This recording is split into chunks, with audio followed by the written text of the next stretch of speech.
Hello, welcome to another Tweedy Pubs video. I've been watching some of Danny from Honest Place's more recent videos where he's been in Belfast, been trying lots of Guinness, and I thought, you know what, I fancy a pint of Guinness. It's not normally my first choice of beer, I'll be honest. It's typically something I have as a backup when I go into a pub and there are no appealing bitters on the hand pumps, no real ales, no cask ales, but I don't know, perhaps it's just the power of suggestion. So I thought what I would try today, I'm going to go to a pub here in Mornington Crescent, the south end of Camden Town, which some people say has the best pint of Guinness in London. That is a much debated accolade, I think. And I'm going to compare that to an equivalent, you could argue, nitro stout from a mystery brewer. Sorry, traffic noise in the background. Anyway, I'm going to go and have a Guinness. Cheers from the Sheephaven Bay, that's where I am. The chap behind the bar certainly took his time over it, wasn't rushing it, which I think is the right way to do it. But I don't do beer reviews, do I? It's not something I really do on this channel. Fascinated by watching Danny on Honest Places and what's his, is that his friend or is his brother, Bautista? The nuances they're able to detect in a pint of Guinness, being able to give very precise scores out of 10, sometimes 7.9 or something. To me, it's just either good or it's bad, really. And you know, the only real variation between good Guinness and bad Guinness is surely down to how clean the pipes are, isn't it? But oh well, I'll try and educate myself a bit. It certainly looks nice, doesn't it? It's got a little bit of a... I heard Danny often talks about having a dome on the top. But, all right, give this a try.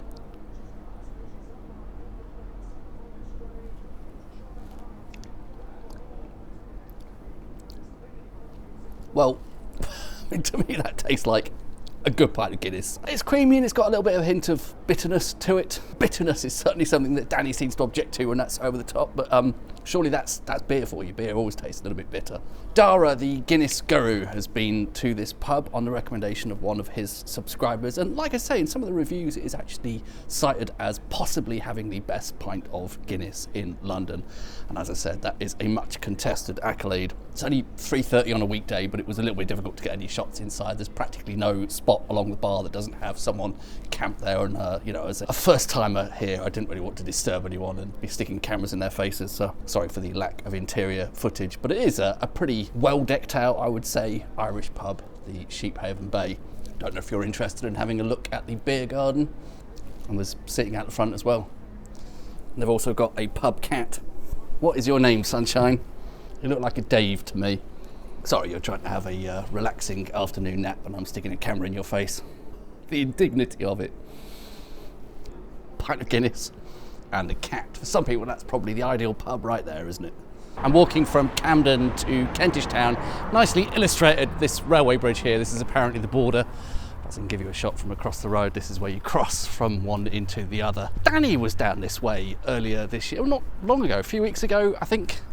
And he popped into a pub just up here called Quinn's, which looks from the outside like it's shut down, but it is very much still open inside. So I don't know, it wasn't really on the original plan, but passing by, so maybe let's give that a look. Cheers from Quinn's. As I may have said, it's actually much nicer looking on the inside, but I asked behind the bar if it was okay to take some photos. Completely empty at the moment. To my surprise, they actually said no. just a flat no, which is a bit unusual. So I might have some old photos I took some time ago. Perhaps I can squeeze a couple of those in to give you a sense for it. But although the paint is peeling on the outside, sorry, traffic noise, on the inside, actually quite well maintained. So Danny was here to try the Guinness at the Devonshire, which is another one that claims to be the best pint of Guinness in London, in fact Britain. I don't know if they claim that themselves, but some other people have claimed that on his behalf. So he stopped off here first. I think he parked his van near here. Thought it'd be interesting to come here because then I can try and calibrate, try and understand the rating scale. He gave this initially a 5.5 and then a 5.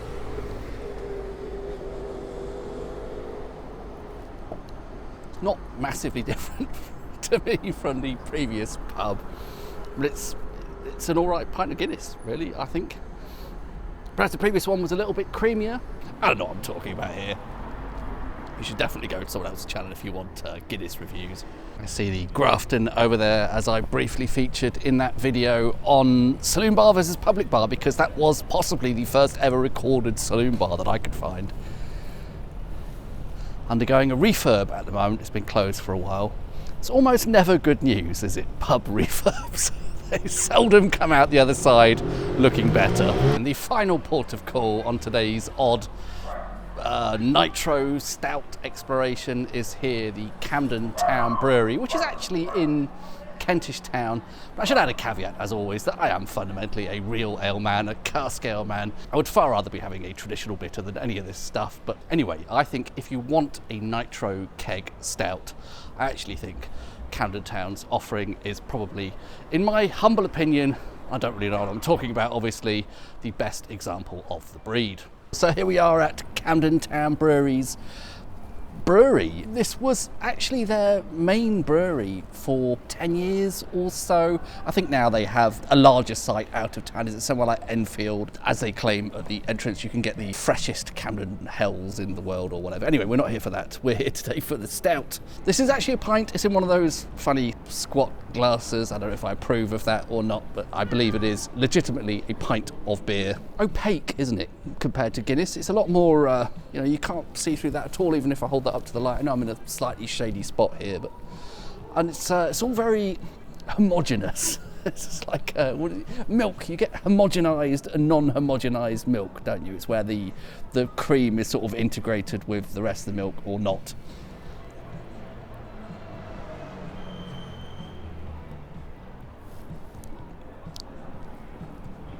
And it is exceptionally creamy. If that's what you want from a nitro keg stout or a beer in general, I think that's creamier than your average Guinness. And there's a little bit more of a malty flavour, a more beery, malty sort of flavour than you get in at least the Guinness that I've had.